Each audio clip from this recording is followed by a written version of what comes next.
how to go through a divorce. Like I said, this is a series, so this is part 2. We talked about, is it okay to divorce? Can you even talk about divorce? And right now I want us to talk about how to go through divorce. Like I said in the first video, it's not always easy to divorce. I mean, there's so many things that you have to keep in mind, so many things you have to think about before you even think about divorce. So now, my lovelies, before you even go on to watch, please subscribe, share the video, and let me know in the comment section what you think of what we're about to talk about. And most of all, if you've been through a divorce like me, let us know how you went about it, about the bureaucracies. That would be very interesting, because personally I got divorced in Germany, so of course the process is a bit different compared, for example, someone getting divorced in Kenya or Uganda.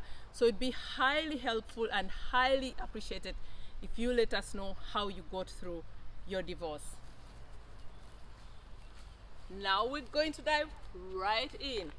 So I have to look at my points because like you all know, I'm a perfectionist, but leaving that alone, I'm a social worker, so I like to deliver facts. I like to make sure that I don't leave out anything.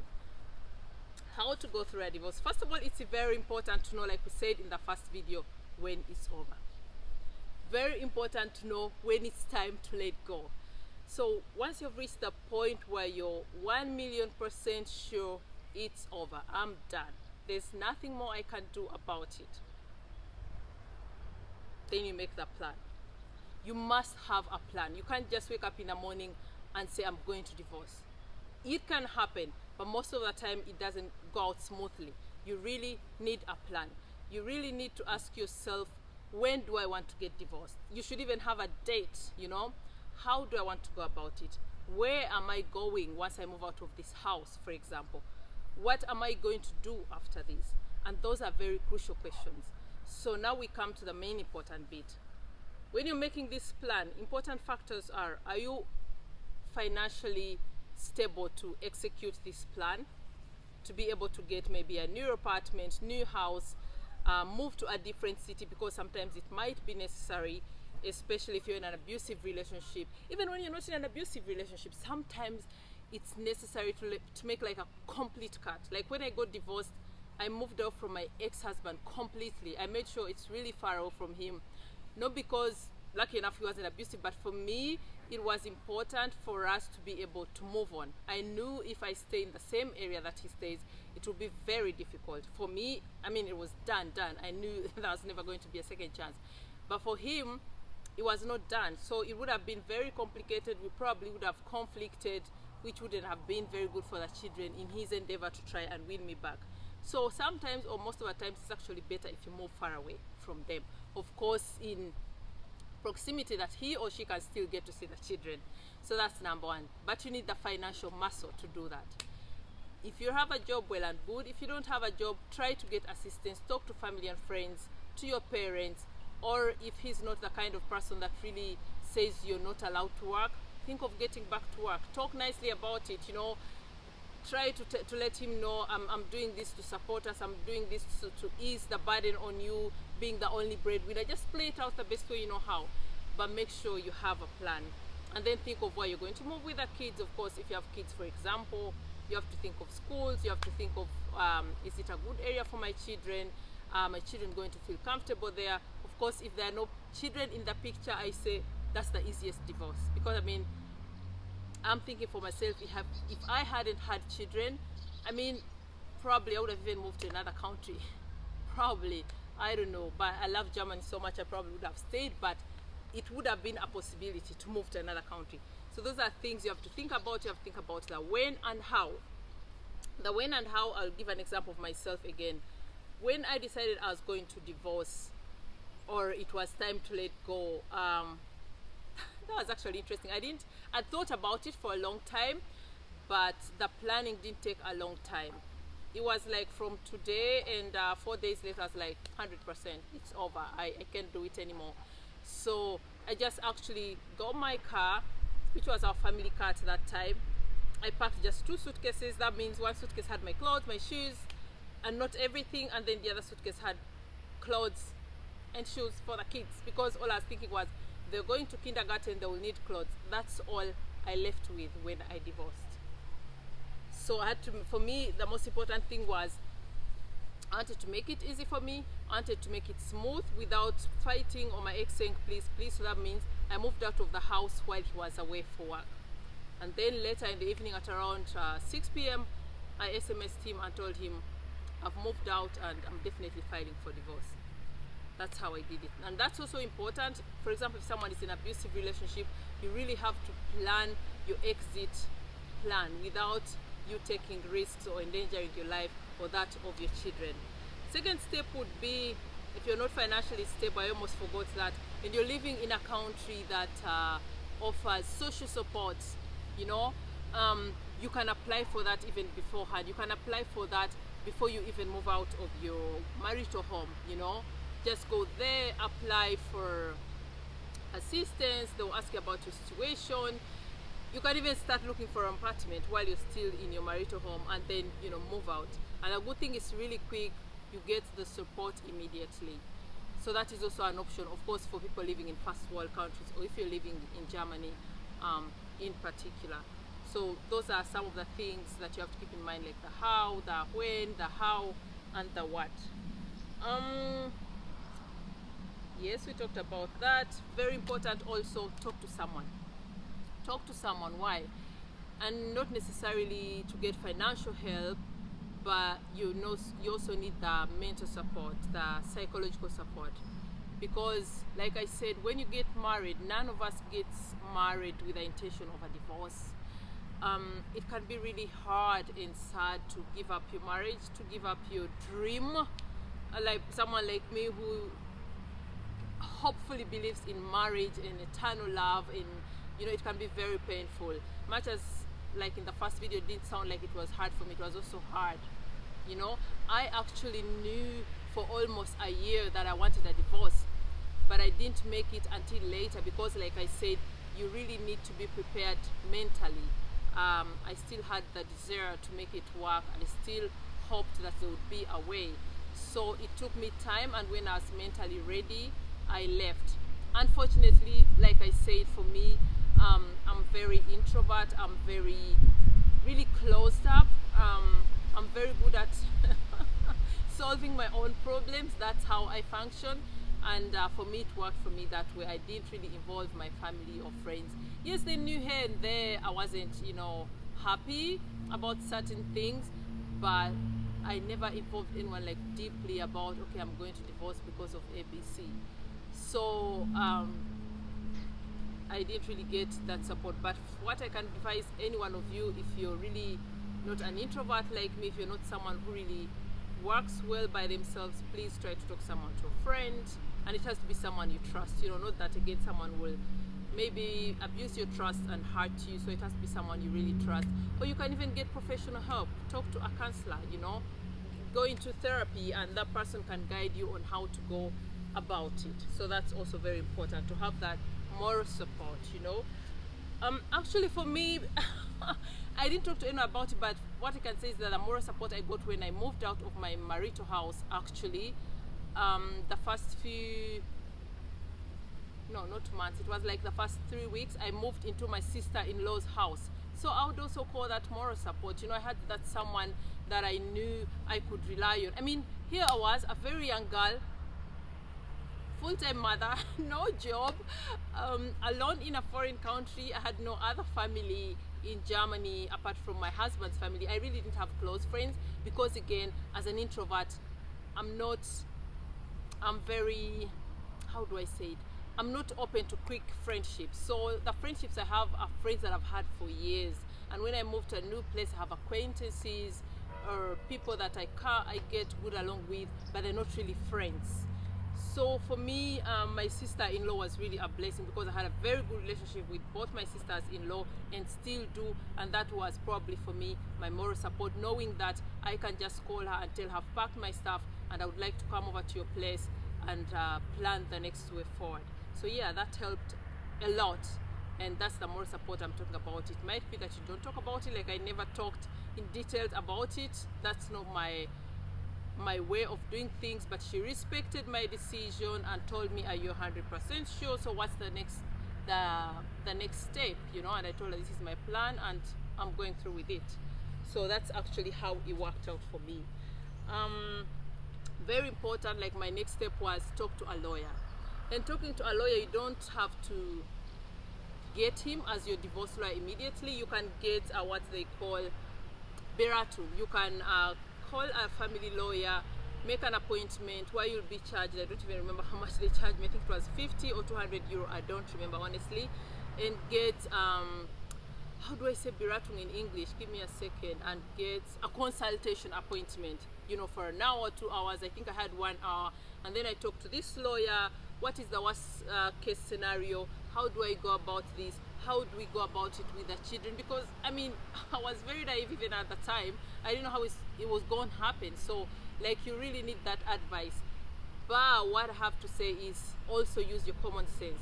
Don't do everything that the lawyers tell you, because at the end of the day, for them, it's their way of earning their income. It's their way of earning their survival. So if you're unfortunate and you get a lawyer that is more focused on earning out of your case, they will give you maybe sometimes not appropriate advice for your situation. I mean, some lawyers will want it to go on as long as possible, because that way they get to earn a lot of money out of it. So personally, what I definitely said no to right from the beginning, I didn't want to fight, you know. I didn't want us fighting for property. I didn't want us fighting for money, because to be honest, I was brought up in such a way that the biggest and greatest wealth is your health. I divorced at a very young age. I was healthy, I'm intelligent, educated, so somehow I knew and believed, and because of my upbringing, I knew for a fact I would be able to make a fresh start. It would be hard, it would be tough, but I knew it was better than having to fight with an ex-partner so much that it would affect our children, or even, you know, make you lose your life. I mean, people change when it comes to money. People change when it comes to property. And I was thinking, actually, right now I've lost one of the things that really mattered most to me, and that was our love, because I had stopped loving this person, and that's a big loss, or was a big loss for me. So really, property did matter. I believe money and property, those are things we need to live, survive, but it shouldn't be your why. It shouldn't be the main reason how you make decisions, really. So for me, it was very important, and I told my lawyer, I don't want to fight. I just want the basics, you know, sorted out, that my children are okay, that we get shared custody. I definitely want him to stay in my children's life, and that's it. And that's how we ended up having a smooth divorce, relatively smooth. Of course, it's normal. Once you leave someone, once you divorce them, and they still love you, it would be a bit hectic at the beginning, which I absolutely respect, because I mean, it's normal that someone has feelings, that someone gets hurt. But I would advise you to try and make it as smooth as possible. I'm not saying you should let them have a free ride and just neglect their children, but try to have it as smooth as possible. That's very important. So listen to your lawyer, but don't take everything they say without using your common sense and reasoning it out and asking yourself, what's my target, what's the goal, and what should be the end effect of this advice. So that's very important. So that's how I also went about it. If kids are involved, definitely make sure you talk to your children, but it has to be child appropriate. Don't make it so heavy on your children. Don't make it so hard, you know. Like I said, don't try to talk ill of the other parent. You know, don't tell your children your mom or your dad is ABC and he's evil and she's evil and I hate him. Don't do that, because you'll be damaging your kids. You'll be damaging their souls. Just make sure you let them understand why you're doing this. Most important, let them understand that it's not because of them that your marriage has not worked out or failed. Make sure they get to understand that they have absolutely nothing to do with this, because unfortunately most kids carry this burden for the rest of their lives. They believe maybe it was because of us. Every time the parents fight, the children think maybe it's because of me. So you have to be prepared to make sure that your children understand it's between you and your partner, their dad or their mom, and has absolutely nothing to do with them. So just make it child friendly when you're explaining to them. I did that for my kids, and they were very small, but I remember that time I couldn't really tell them much. I told them Dad and I love each other, loved each other.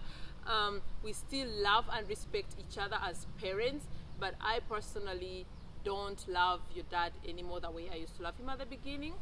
and we are as a couple are not happy anymore together, or I'm personally not happy anymore because of ABC. And for me, the main reason actually was I was not fulfilled, because like I said, from my upbringing, there were some things that were not right. I definitely, for example, wanted to have a career. I wanted to work. I didn't want to be just a mom. It was very unfulfilling for me, and that's where we completely failed to agree, you know. So I told that about my children, but in a very child-friendly way, not overwhelmingly. And then I told them, so divorce means your dad and I are going to live separately. So it's going to mean you have two homes. You have my home and you have your dad. And I said that because for me it was a no-brainer. I wanted shared or joint custody, definitely, because I'm someone who believes it's very, very, very important and crucial for the children to have both parents in their lives. No matter how much you hate each other, the children will still need their other parent, if he is not or she is not a really abusive parent. If they are abusive to the kids, that's another story. So I told them how it's roughly going to work out, like not so detailed because they were very small. And then we talked about changing nursery school, but for my kids it was not so difficult because those of you who know me on Instagram, we traveled a lot. We still do, and at that time they were literally almost never in kindergarten because we were traveling quite a lot. So it wasn't like a big change for them. So I talked about such issues, and like I said in the other video, if you didn't watch it, go and watch it, the part 1 where we talk about is it okay to divorce. My children were really small, but when I told them about this like 2 weeks later, I was shocked to know that my kids actually felt it, that I was not happy. You know, I'm not going to talk about it here, but they said stuff to me that made me realize they knew it. They knew I was not happy, and they were okay and accepted the fact that now we were divorced. They were sad about it, which is quite natural, but they were able to go through that because we had talked. And most important of all, it also depends on what kind of children you have. Some children will take it easily, and some children might get affected. They may take time to digest that. So it's also very important to keep in mind, if you're not in position to explain that properly. Probably for me it was possible and easy because that's my field of work also. That's the profession where I work, so I know how to go about it, how to hold such a talk. But if you're not in position to do that, of course, depending on the circumstances, get help. Get someone to talk to the kids, either a professional person or maybe your mom or a friend that is good at that. But make sure you talk. Make sure you involve the children in the process, and also get to respect their feelings.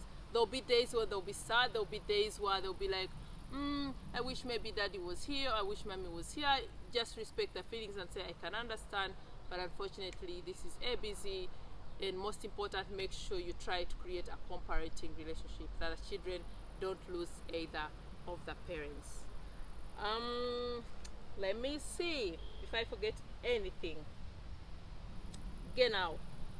So as we conclude this, it's very, very important. I'm going to repeat again. I'll do a video sometime when this series are finished, because I'm doing a series about this. This is a part 2. I have 2 other more parts that I'll do next time, but I'll talk intensively about cooperating and how it can work. I would advise every one of you to try that. I'm not saying it's always possible, and of course I'll explain in that video the circumstances or reasons why it probably couldn't work. But if it's possible, always make sure you offer that option. And it's also very helpful for you, the mom or the dad, depending on who is staying with the kids. It's also very important to note that in circumstances of divorce, it's not always the mothers that stay with the kids. I know lots of fathers through my field of work who have stayed with the kids, and the women have gone on to live with their lives, which should also be okay. Actually, that's a very good point. Let me talk about that too. When you're divorcing, for example, and your partner is not abusive, for example, to the kids, he's a good dad. Like my ex, it didn't work out with us, but I always say he's a perfect dad to our kids, and I wouldn't wish any other dad for our kids. So if you have that kind of partner, and maybe you feel you'd be overwhelmed having to live with the children, have to have the responsibility, you can leave the kids with their dad if the circumstances are okay and you're comfortable about it, and you shouldn't even feel guilty about it. Because I've had lots of situations in my field of work where we have extremely overwhelmed mothers that have actually become abusive to their kids because they're overwhelmed by the entire situation, because they are bitter about the fact that the dad is living their lives. If your partner is in position to stay with the kids, and I'm talking about the male partner, please leave the kids with their dad. It's possible, and especially in our first world country, but I know even in Africa, I know now very modern couples where couples divorce and the dad stays with the kids. I also know a very close family here. They divorced, the kids were I think 4 and 2. The mom, her desire was like to push for her career. She really had dreams, and they talked about it, and she was like, since you have a job where you're flexible, you're self-employed, you could keep the kids, and I'm fine seeing the kids every second weekend because that's the law here in Germany, and spending holidays with them and sharing everything with you, you know, as regards parenting. And it worked out, and the kids have turned out quite well. They're both at university now, so it's also possible. Women don't carry the burden if it's too big for you. It's not a burden, but don't take this responsibility if it's too big for you. And don't, like I said in the other video, don't let your decisions be based on societal opinions, religious opinions, culture opinions, family opinions. It is your life and the life of your children, if children are involved. I repeat, it is your life, and you're not going to have a second chance at life. So do life the best way you know how. Do life the best way you feel like it, and do life according to your own terms. Every person that you're scared of, the societal opinions that you're scared of, the religious opinions that you're scared of, when you're suffering, when you're struggling, when you're being beaten at night, when you're probably at the end being killed by your partner, those people's lives will go on without you. You'll never be able to please anyone. And as regards your life, as regards to your life, you should never focus on trying to please the world, of trying to please the family, of trying to please the ancestors. It is your life. Do your life the best way you know and think how. I really hope you keep that in mind, because I think that would save lots of people, especially who are stuck in abusive relationships, who are stuck in abusive marriages. And for us watching from the outside, please don't judge anyone still stuck in an abusive marriage or relationship, or who has stayed way too long, because you can never understand them until you walk into their shoes. I did a video about how to leave a toxic or abusive relationship, so I won't go deep into that. You can go check it out on my channel and get to understand the whole dynamics. So as we conclude, another thing that is very important to me, what I strongly believe, like I said at the beginning, no one gets married with the intention of divorcing. So by the time you actually go for divorce, it means nothing else is working. It means there's no other option, there's no way out. So I'll use actually this synonym: once you close the door, just leave it closed. You know, don't try to open that door. I know, like I said, when I got divorced, my family, no, of course I won't name names, but I had some family members, I had friends who were like, why don't you give him another chance? Because I mean, like, my ex is an amazing dad, he's an amazing person, but not for me. That is also another issue. You have to accept someone can be totally amazing, but the wrong person for you. They're not meant to be in your life for a lifetime. Maybe they were right for that time, but they are no longer right for your journey. And very important to keep in mind is, we as human beings, we evolve, we change, we grow. So it also happens in a marriage, a partnership, a relationship, that the person you probably loved and was okay with the last 5 years, that probably is no longer the same person that fulfills you in the next 6 years to come, because you change, your desires change, your wishes change, same as your partner. You know, we evolve. So it's also quite okay maybe to say, it was good for this time, and it's time to move on to the next chapter of my life, and this next chapter of my life might not involve my partner, should not involve my partner, and that's fairly okay. So once you close the door, make sure you leave it closed, because I'm sure by the time you decide to file for divorce, you've tried everything, you know, you've tried everything. So don't let a weak moment, maybe when you're financially distressed or you're feeling lonely, get you back into the arms of your ex, because it's always never good. It's always a losing game. There's always a reason why you left them, and you only left them because that problem or situation could not be solved, because if there's a possibility of solving it, you would have solved it and never gotten divorced. So leave the doors closed. Always believe when one door closes, not even another door opens, but like the entire ceiling opens. There are always opportunities. I know people who have divorced, or I can use my story, who have divorced and everything has opened up for them. It might never happen, but it could also be that that's life. Just like I always say, much as we're all in this world, we try so hard, we work, we have dreams, but it's also to live comfortably with the fact that you might probably never have the kind of life that you dream of. You might never, have this amazing life. So you learn and try to live the kind of life that you have and try to make the best out of it. So leave door closed, don't go back to exes, and most of all, if you're in an abusive or toxic relationship, never, okay? I have to move close the camera. Never open that door. Once you close it, just make sure you put the padlock and even throw away the key.